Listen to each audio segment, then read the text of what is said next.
At the end of today's video, I'm going to describe how Powell's action has deeply affected my trading, that I am very radically reversing my trading, and I'm going to describe how at the end of this video. The stock market crashed hard on Wednesday.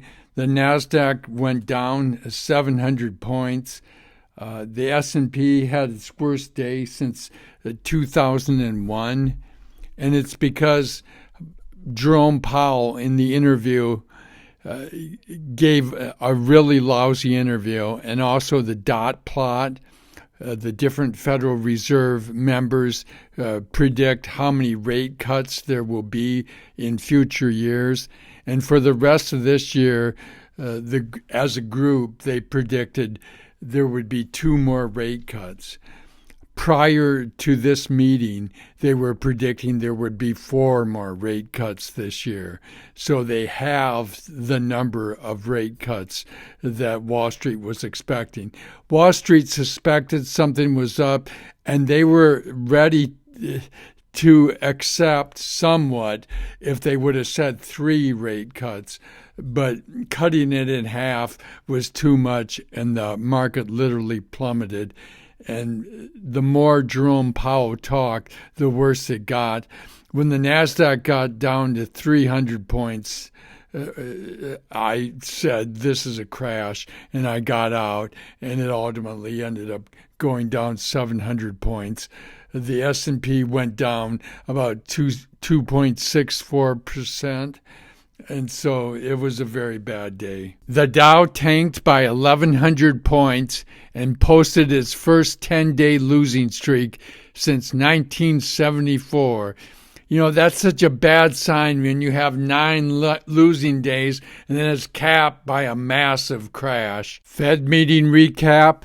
Powell says central bank to be cautious on rate cuts, rocketing the stock market. The Federal Reserve cut interest rates by 1/4 point on Wednesday, bringing the target rate to 4.25% to 4.5%.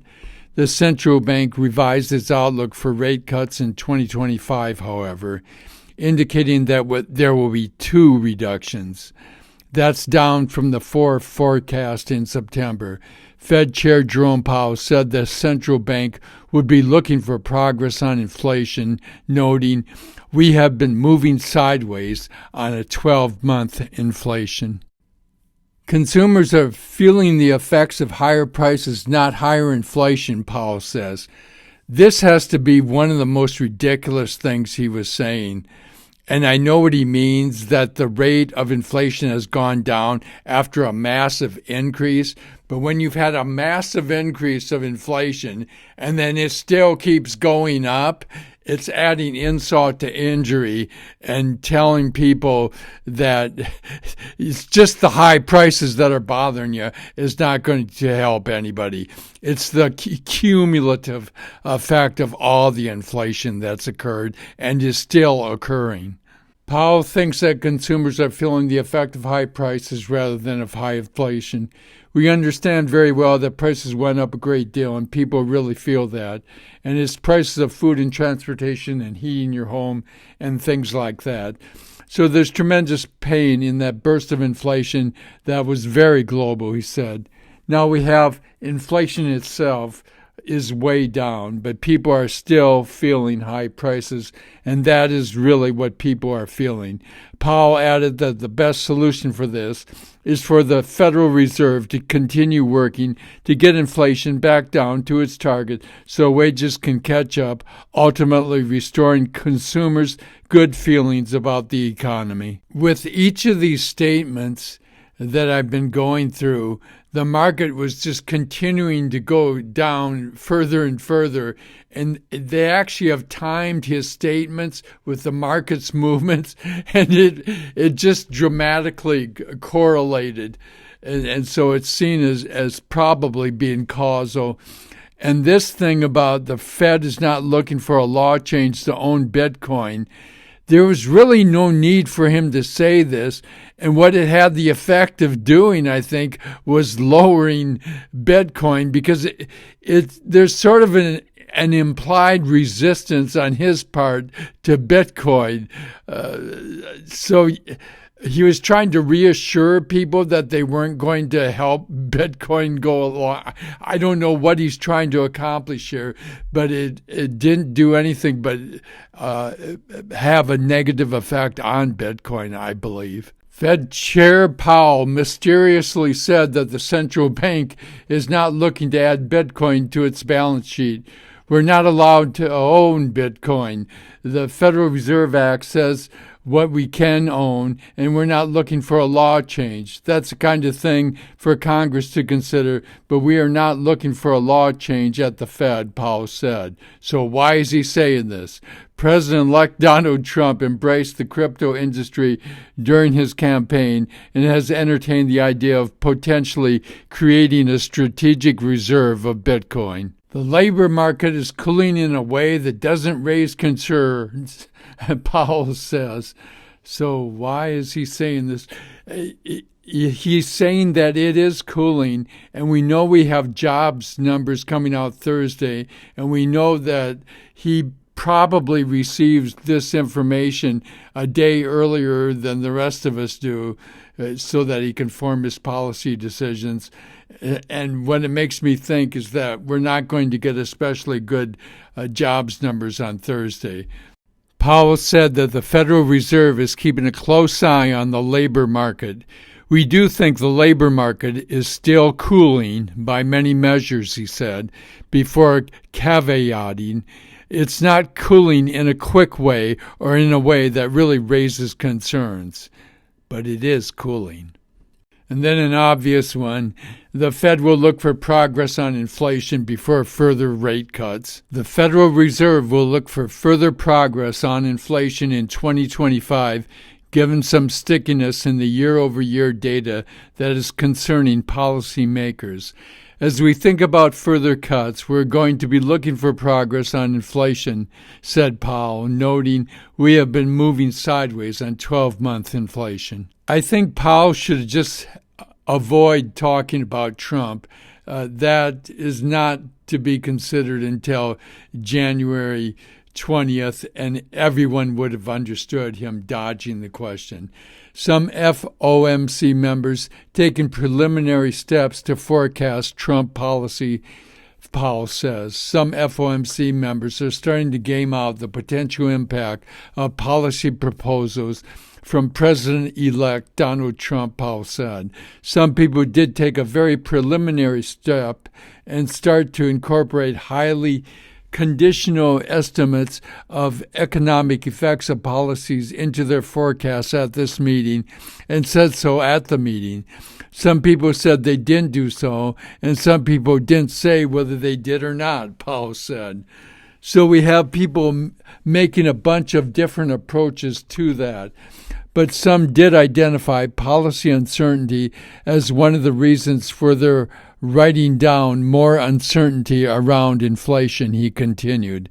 The Fed chair later discussed tariff proposals, specifically saying it was too early to have a definitive answer on how they could impact inflation. So he just added more uncertainty to the mix. Fed's rate cuts next year won't be dependent on today's outcome, Powell says. On Wednesday, Fed Chair Powell said that any rate cuts the U.S. Central Bank exercises in 2025 will be based on incoming data and not the current results. I think the actual cuts that we make next year will not be because of anything we wrote down today. We're going to react to data. That's just the general sense of what the committee thinks is likely to be appropriate, he said, when asked about the 2 quarter-point rate cuts projected for 2025, down from the previous forecast of 4 reductions. Powell added, but as for the additional cuts, we're going to be looking for further progress on inflation, as well as continued strength in the labor market. And as long as the economy and the labor market are solid, we can be cautious as we consider further cuts. Fed Chair Powell called Wednesday's rate cut a closer call, but the right call. Unfortunately, close only counts in horseshoe. Fed Chair Powell called Wednesday's rate-cutting decision a closer call, but ultimately the right decision for the central bank to seek to achieve its dual mandate. I would say today was a closer call, but we decided it was the right call because we thought it was the best decision to foster achievement of both of our goals, maximum employment and price development, Powell said at the press conference.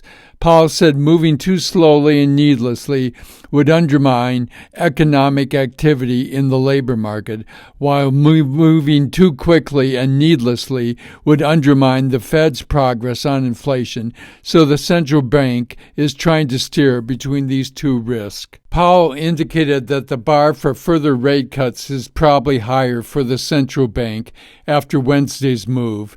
With today's action, we have lowered our policy rate by a full percentage point from its peak, and our policy stance is now significantly less restrictive.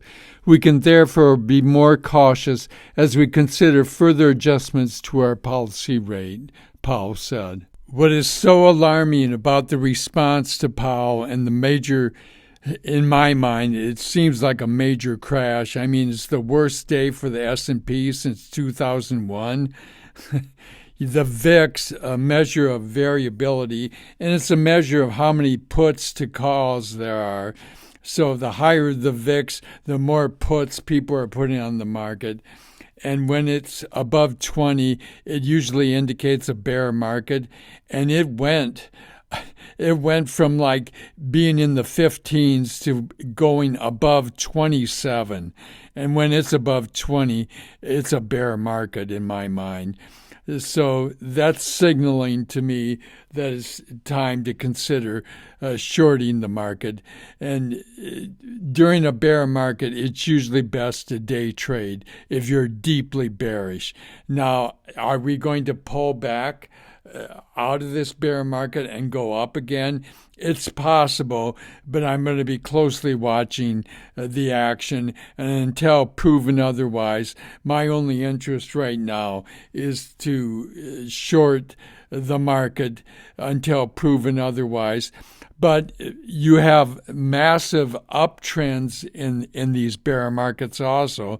So there will be times where I triple leverage with the TQQQ. So it's basically going up with the TQQQ or playing the bear market on the downside with the SQQQ. Which is triple leveraging, shorting the QQQ, which are the 100 largest companies on the NASDAQ. That's the way I roll. Thanks for listening.